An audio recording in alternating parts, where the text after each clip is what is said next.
Melio Dagon, maayong gabi.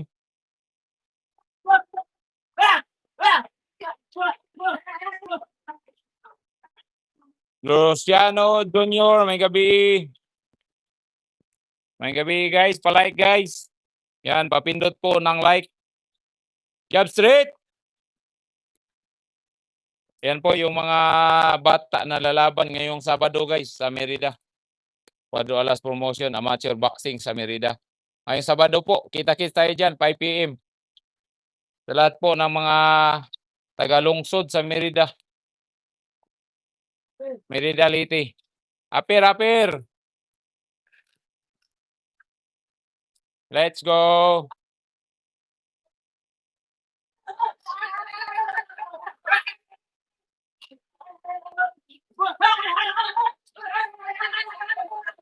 Pila na itimbang. Wow, takabalo pila itimbang mga boss. Basta, asa naman tong naday ng musta rin nakikpusta na mo. Nawala naman to eh.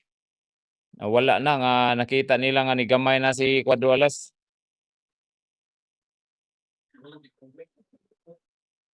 Hinay signal nga rin mga boss. Bukid daw na yung mga boss. Pasensya na mo. Mawala-wala ang signal. Bukid na ni diri ang gym ni Cuadro Alas.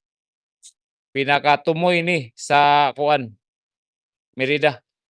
Merida to Ormoc. Mo ni pinakatumoy. Kining mahayag. Hurot naman kuno. Ano man? O pagluto diha. Anay sudan na ako eh. Manok. O nya na lang. O.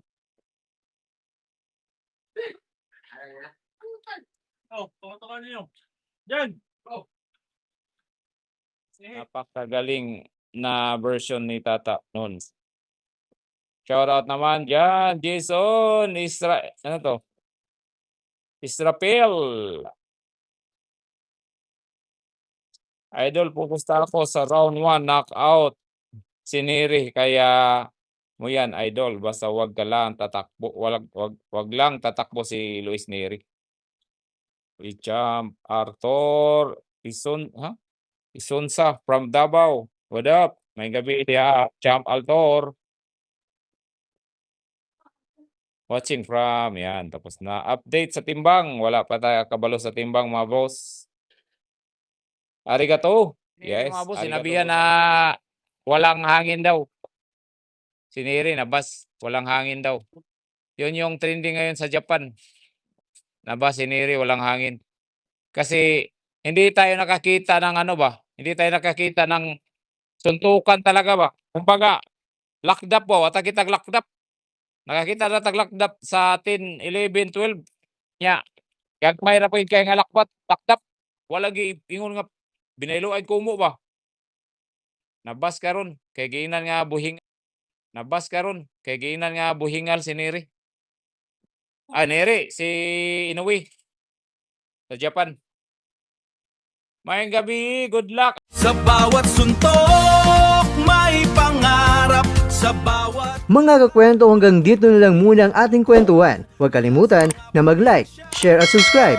Ako po si Mr. Kwento. Ito ang mga kwentong maaring hindi pa nakwento sa inyo. tayo ng boses ang hindi pa napapansin ng mundo. Samahan niyo akong busisiin ang bawat kwento at bawat sakripisyo ng mga mandirigmang mga Pilipino. Ito ang kwentong di pa nakwento.